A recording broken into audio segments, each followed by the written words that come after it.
ब्रेकनंतर आपल्या सगळ्यांचं पुन्हा एकदा स्वागत। या क्षणाची सगळ्यात मोठी आणि महत्त्वाची बातमी, एकीकडे राज्यासह देशभरात जगभरात नवीन वर्षाच्या स्वागताची जोरदार तयारी असतानाच दुसरीकडे गेल्या 22 दिवसांपासून ज्या गोष्टीमुळे महाराष्ट्र हादरलेला आहे त्या वाल्मिक कराडला अखेर जेरबंद करण्यात आलंय। तो आज दुपारी 12च्या सुमारास त्याचा आधी एक व्हिडिओ आला, मग साधारण 12:15च्या सुमारास पुणे CID मुख्यालयात वाल्मिक कराड शरण आला।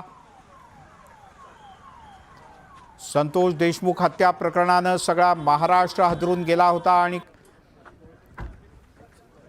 या प्रकरणात खंडणीचा गुन्हा दाखल आहे कराडच्या विरोधात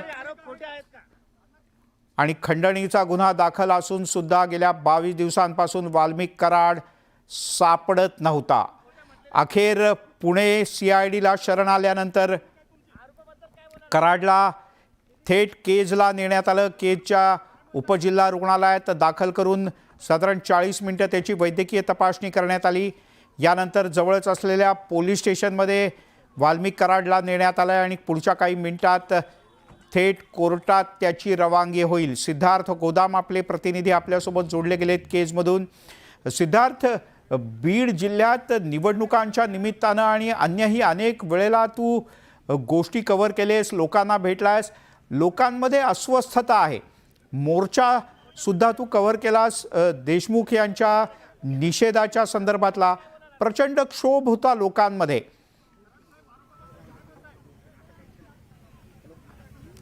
निश्चित मिलिंद, राग आहे, संताप आहे, ज्या पद्धतीत घटना झालेली आहे त्यामुळं लोकांच्या मनामध्ये राग आहे। परंतु आता कुठंतरी देवेंद्र फडणवीस यांनी सभागृहामध्ये अधिवेशनामध्ये पूर्ण गोष्टी जाहीर केल्या, काही गोष्टी त्या अंमलात आणल्या, त्यामुळे तो राग कुठंतरी थोडा अशांत झालेला दिसतोय।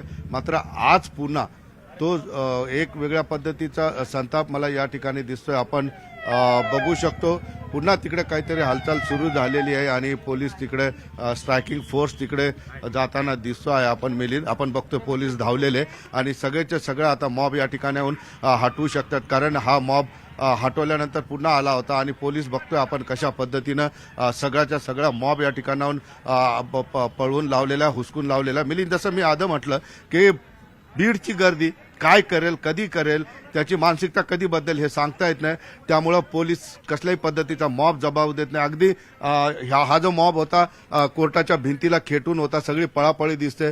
पोलिसांनी सगळ्या मॉबला या ठिकाणाहून हुसकून लावलेले, पूर्ण ट्रॅफिक जाम करण्यात आलेले, पूर्ण ट्रॅफिक त्या ठिकाणी थांबवण्यात आलेली आहे। आता सुद्धा आपण बघतो की पोलीस प्रत्येक गल्लीमध्ये पळू जाऊन जे आहे सगळा मॉब या ठिकाणाहून काढते आहे। आणि ही जी पळापळीची घटना ही पहिली नाही मिली, जवळपास 25-30 घटना एक अर्ध्या तासामध्ये झालेल्या आहेत। पोलिसांचा स्ट्रायकिंग फोर्स पळत जातो, मॉबला हुसकून लावतो, पुन्हा तो परत आला की पुन्हा मॉब येतो किंवा एखाद्या गल्लीतून पुन्हा एखादा मॉब येतो। त्यामुळं पोलीस पूर्णपणे तयार आहेत। जवळपास पोलिसांच्या 25-25, 30-30 पोलिसांच्या जवळपास 50-60 तुकड्या ज्या आहेत या 1 किलोमीटरच्या परिसरामध्ये तैनात करण्यात आलेल्या आहेत, कारण या 1 किलोमीटरच्या परिसरामध्ये आपण बघतोय कोर्ट आहे, पोलीस स्टेशन आहे आणि या ठिकाणी CIDचं ऑफिस सुद्धा तात्पुरतं जे आहे या ठिकाणी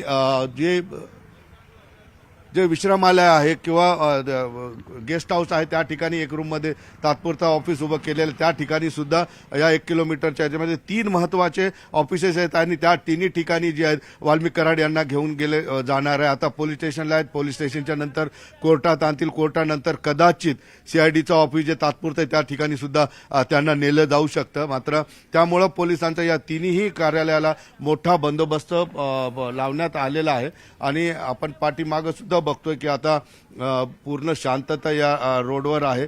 मी तुम्हाला चालत जाऊन एखाद्या वेळेस पोलीस स्टेशनचे दुरून दृश्य दाखवू शकतो। त्या ठिकाणी पूर्ण गाड्या थांबलेल्या आहेत, अधिकारी त्या ठिकाणी आहेत आणि जसं मी आधी सांगितलंय पोलीस बघतोय मिलिंद आपण हा परिसर अर्ध्या तासापूर्वी खूप मोठ्या जमावाने पूर्ण भरला होता, मात्र आता तो परिसर शांत आहे, कारण या ठिकाणी सगळे सिनियर अधिकारी रस्त्यावर उभे आहेत। आपण बघतोय या ठिकाणी स्वतः DYSP या ठिकाणी उभे आहेत आणि प्रत्येक गोष्टीवर हालचाल ठेवून आहेत।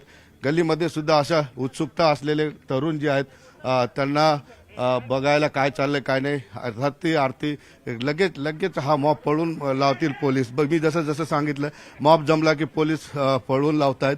एकंदरीतच पोलीस कसल्याही पद्धतीची रिस्क घ्यायला या ठिकाणी तयार नाही. जसं आधी सांगितलं की बीडच्या जमावाची कोणती गॅरंटी घेऊ शकत नाही. तो जमाव कधीही काही करू शकतो आणि कधीही भटकू शकतो.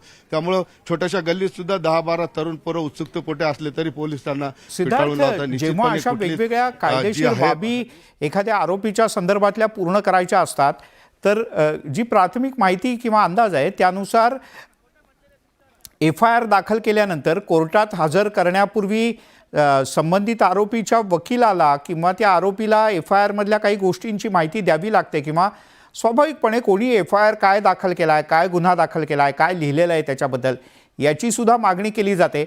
तसं कदाचित असू शकतं की जसे वकील वाल्मिक कराडचे कोर्टात उपस्थित आहे, एखाद दुसरा वकील कदाचित पोलीस स्टेशनमध्येही असू शकतो आणि तेही मागणी करू शकतात की नेमका केस काय दाखल केले, म्हटलंय काय FIR मध्ये ते सुद्धा आम्हाला कळलं पाहिजे. निश्चितपणे मिलिंद, FIR ज्यावेळेस दाखल होतो तो FIR मिळवणे आरोपीचा कुठल्याही कायदेशीर अधिकार आहे. त्याला FIR द्यावा लागतो किंवा त्यांच्या वकिलाला तो FIR मिळतो. त्यानंतरच तो पब्लिक होतो. त्याआधी पब्लिकला किंवा मीडियाला तो भेटू शकत नाही. त्याच पद्धतीनं FIR गुन्हा जो आहे 9 तारखेला दाखल झालेला आहे वाल्मिक कराड यांच्यावर. त्यामुळे FIRची कॉपी कदाचित त्यांच्यापर्यंत पोहोचली असेल, कारण ते फरार जरी असले तरी ते त्यांची वकिलाची टीम काम करत होती. त्यामुळं गुन्हा नोंदवल्यानंतर ते FIRची कॉपी आरोपीचा वकील किंवा आरोपीपर्यंत जाते आणि त्यांना ती पूर्ण कल्पना असते की आपल्यावर कोणते गुन्हे लावलेले आहेत, कोणती कलमं लावलेली आहेत आणि त्यानंतर त्यांचे वकील कोर्टामध्ये काय करायचं, कशा पद्धतीनं जायचं. कारण कोर्टामध्ये पहिली तारीख जी असते ती त्या ठिकाणी रिमांड किती भेटणार, एवढा रिमांड नको. सरकारी पक्ष म्हणतो रिमांड वाढून पाहिजे किंवा इतक्या तारखेपर्यंत इतक्या दिवसाचा पाहिजे आणि आरोपीचा वकील त्याचं खंडन करत असतो आणि त्याला जे आहे हे करत असतोय. त्यामुळं या ठिकाणी तेच होईल. रिमांडाला किती डिमांड केला जाईल तो या ठिकाणी होईल. सिद्धार्थ, तुझं गेल्या 2 दिवसात काही कायदे तज्ञांशी वकिलांशी बोलणं झालंय का? म्हणजे गुन्ह्याचं स्वरूप काय असेल त्यानुसार रिमांड हा वेगवेगळा दिला जाऊ शकतो का? म्हणजे आरोप जर का खुनाचा असेल तर वेगळा रिमांड अधिक दिवसांचा, आरोप जर का बलात्काराचा असेल तर वेगळा प्रकारचा रिमांड किंवा अधिक दिवसांचा रिमांड. आता हा खंडणीचा गुन्हा आहे त्यांच्या विरोधातला, त्यामुळे रिमांडचा कालावधी किती असू शकतो अशी काही तरतूद आहे किंवा असा काही लिखित अलिखित काही पद्धत आहे, नियम आहेत? मिलिंद, या गोष्टी मला सांगता येणार नाहीत की किती दिवसाचा डिमांड भेटू शकतो. मात्र या ठिकाणी अधिकाऱ्यांना मी बोलण्याचा प्रयत्न करतोय, मात्र ते थोडे फोनवर बिझी आहेत. कारण बंदोबस्त आहे, बघतो आपण स्ट्रायकिंग फोर्स जो आहे तिकडून परत येतो आहे. पोलिसांच्या एक टीम जी आहे तिकडून येते आहे. आता यावरून मिलिंद आपण समजू शकतो की या रस्त्यावर तणाव किती आहे. पोलीस चारी बाजूनी पोलीस या ठिकाणी आहेत. अजून सुद्धा त्यांना पोलीस स्टेशनमधून बाहेर काढलेलं नाही आहे आणि काही वेळातच त्यांना काढलं जाऊ शकतं. बघतो आपण पोलीस अधिकाऱ्याला बोलण्याचा प्रयत्न करू शकतो आपण. ते बोलतील की नाही बोलतील माहीत नाही, कारण ते आता सध्या कामामध्ये बिझी आहेत. सर, एकंदरीतच किती फोर्स आपल्याकडे, काय सगळं शांत वातावरण? मी बघितलं अर्ध्या तासापूर्वी खूप मोठा मॉब या ठिकाणी होता, मात्र पोलिसांनी त्यांना हुसकून लावलं. कुठलीही रिस्क घ्यायला तयार नाही पोलीस. Yes, exactly. अभी थोड़ा सा सेंसिटिव है, इसलिए थोड़ा सा सावधानी रखने में भलाई है, तो हम अपना काम कर रहे हैं. सर, जैसे मैंने बोला कि भीड़ के क्राउड पे विश्वास नहीं कर सकते, कभी भड़क सकती है. नहीं, क्राउड देखिए कहीं की भी हो, सारे भीड़ के वैसे तो नहीं है, ये आप भी जानते हैं. ठीक है. थोड़े कुछ लोग होते हैं. नहीं, यहाँ भी समझदार लोग हैं. जी, जी. और भीड़ की जनता से मुझे बहुत उम्मीद है. जी. और भीड़ की जनता भी पॉजिटिव है, ऐसा मेरा मानना है. Thank you. Sir, police station से अभी कोर्ट में लाया जाएगा यस यस यस. और यहाँ पे कस्टडी में रखना है या भीड़ को? नहीं, वो भी डिसाइड नहीं हुआ है. येस मिलिंद, मैं उस पर फोर्स नाही करूंगा सर. मी तुला जसं आधी सांगितलं ना की कुठलीही मुवमेंट पोलीस सस्पेन्स ठेवतायत आणि का सस्पेन्स ठेवतायत आपण बघू शकतो. वातावरण सेन्सिटिव्ह आहे. लोक इथून बीड पर्यंतच्या रस्त्यावर कुठेही जमू शकतात. त्यामुळे पोलीस काही सांगायला तयार नाही आणि त्याचा रिस्पेक्ट आपण करायला पाहिजे. मिलिंद, बरोबर. सिद्धार्थ, समजूच शकतो आणि काही वेळेला काही बंधनं ही पाळली पाहिजेत ज्यात सगळ्यांचं हित असतं किंवा सगळ्यांचं भलं असतं. कायदा सुव्यवस्था प्रामुख्यानं राखली जावी, कोणत्याही गडबडीची गोंधळाची अशी परिस्थिती निर्माण होऊ नये याकरता जेवढी काळजी पोलीस घेत आहेत तेवढीच काळजी प्रशासन घेत आहे आणि काही काळजी आपण घेणंसुद्धा गरजेचं आहे. तुझ्या संयमित बोलण्यातनं आणि त्या वरिष्ठ पोलीस अधिकाऱ्यांच्या संयमित बोलण्यातनं या गोष्टी अधोरेखित होत आहेत. पोलिसांची अतिरिक्त कुमक आली आहे आणि गल्लीतल्यासुद्धा लोकांना हटवण्यात आलं आहे. हे पाहता पुढच्या काही मिनिटात कदाचित वाल्मिक कराड यांना पोलीस स्टेशनमधनं बाहेर आणलं जाऊ शकतं आणि गाडी अर्थातच थेट कोर्टाच्या आवारात. इथे तू म्हणालास त्याप्रमाणे गेट आधीच बंद केलेलं आहे, कोणालाही आत सोडणार नाहीत, सोडलं जाणार नाही आणि माध्यमांच्या प्रतिनिधींना गेटच्या बाहेरच थांबावं लागेल. ज्या वेळेला कोर्टातलं कामकाज पूर्ण होईल त्यावेळेला औपचारिकपणे पोलीस अधिकारी किंवा संबंधित वकील बाहेर आल्यानंतरच आपल्याला कळू शकेल की कोर्टात नेमकं काय झालं ते. सिद्धार्थ. निश्चितपणे मिलिंद, अगदी बरोबर प्रोसेस तुम्ही सांगितलेली आहे की कोर्टामध्ये काय होतं काय नाही.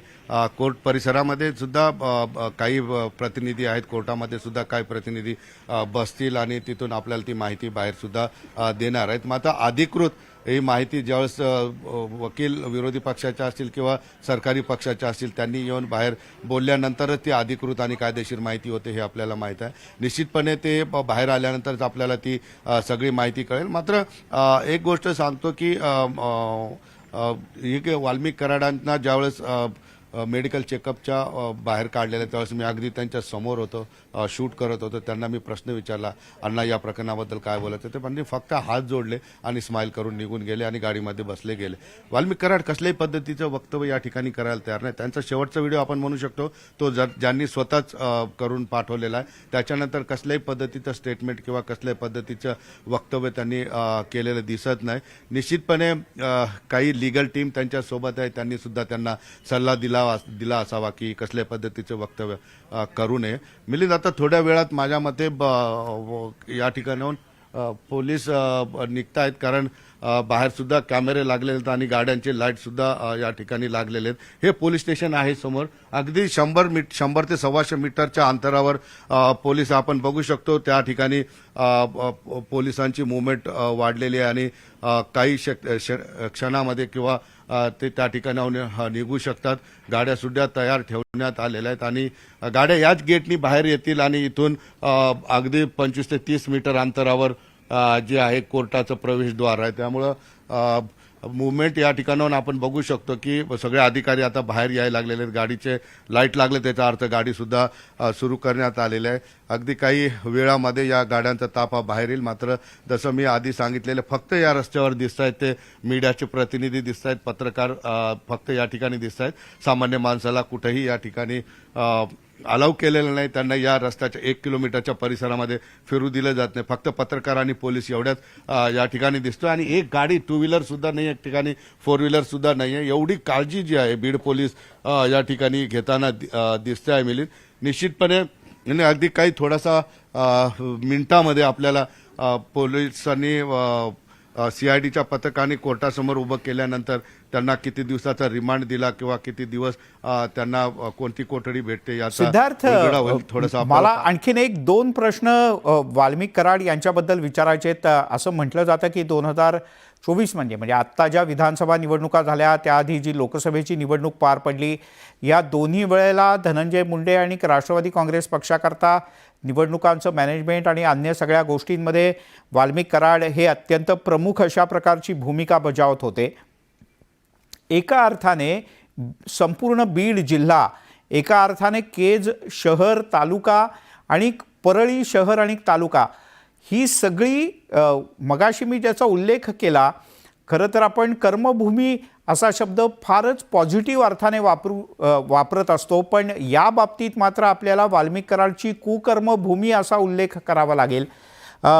या सगळ्या भागात वाल्मिक कराड चे अनेक लाभार्थी आहेत असं सुद्धा बोललं जातं. अनेक जण सांगतात की त्यांना अनेक जणांचा फायदाही करून दिला, तर यातलेही काही लोक या सगळ्या परिसरात आहेत. त्यामुळे या कुकर्मभूमीत अनेक गोष्टी वाल्मिक कराड हे वैयक्तिकरित्या ओळखतात, माहिती आहे त्यांना बारीक सारीक. मिलिंद, एक आश्चर्याची गोष्ट सांगतो. या ठिकाणी ज्यावेळेस वाल्मिक कराड यांना रुग्णालयातून बाहेर काढलं त्यावेळेस त्यांच्या समर्थनार्थ घोषणासुद्धा दिल्या गेल्या. वाल्मिकांना आम्ही तुमच्या सोबत आहोत, वाल्मिकांना जिंदाबाद वगैरेच्या घोषणा झाल्या. निश्चितपणे या घोषणेवरून आपण समजू शकतो की त्यांचे समर्थकसुद्धा या ठिकाणी आलेले आहेत. मिलिंद, ज्या पद्धतीनं वाल्मिक कराड यांचं नाव या प्रकरणामध्ये आलं, त्यानंतर त्यांच्या निगेटिव्ह बातम्या वगैरे सगळ्या झाल्या, एवढं सगळं जरी असलं तर काही लोक त्यांच्यावर खोटा गुन्हा दाखल झाला म्हणून काही ठिकाणी रस्ता रोको केला. एक महिला बीड जिल्ह्यामध्ये वाल्मिक कराड यांच्या समर्थनार्थ बसलेले 2-3 महिला बसलेले आहेत. जसं त्यांच्याबद्दल विरोधक वाईट बोलतात तेवढ्याच मोठ्या प्रमाणात त्यांच्याबद्दल चांगलं बोलणारी लोक सुद्धा परळीमध्ये जास्तीत जास्त लोक दिसत आहेत. त्यांच्या समाजकार्याच्या कथा सांगतात. जसं तुम्ही म्हटलंय की मोठमोठे इव्हेंट ज्यावेळेस धनंजय मुंडे असतील किंवा कुणाचे, आता धनंजय मुंडेचा आपण त्यांचा संबंध बोलू शकतो कारण धनंजय मुंडेंनी सांगितलं की त्यांचे जिव्हाळ्याचे संबंध आहेत. पक्षाच्या अनेक कार्यक्रमामध्ये त्यांनी केलेलं आहे. असे मोठे इव्हेंट असले की यांचं मॅनेजमेंट त्या ठिकाणी लागायचं आणि मॅनेजमेंटचा त्यांना तगडा अनुभव, त्यांच्याकडे मॅनफोर्स फार मोठ्या प्रमाणामध्ये होता. त्यामुळे मोठमोठे कार्यक्रम धनंजय मुंडे असतील, त्यांचे सांस्कृतिक कार्यक्रम असतील, त्यांचे राजकीय कार्यक्रम असतील, ते पूर्णपणे हँडल जे आहेत ते वाल्मिक कराड करत होते. सिद्धार्थ, अगदी काही क्षणांचा एक ब्रेक घेऊयात. कारण कुठल्याही क्षणी आता वाल्मिक कराड यांना केजच्या पोलीस स्टेशनमधून बाहेर आणलं जाईल आणि थेट कोर्टामध्ये हजर केलं जाईल. लगेचच परत येतोय. पाहत राहा या क्षणातली प्रत्येक अपडेट न्यूज 18 लोकमतवर.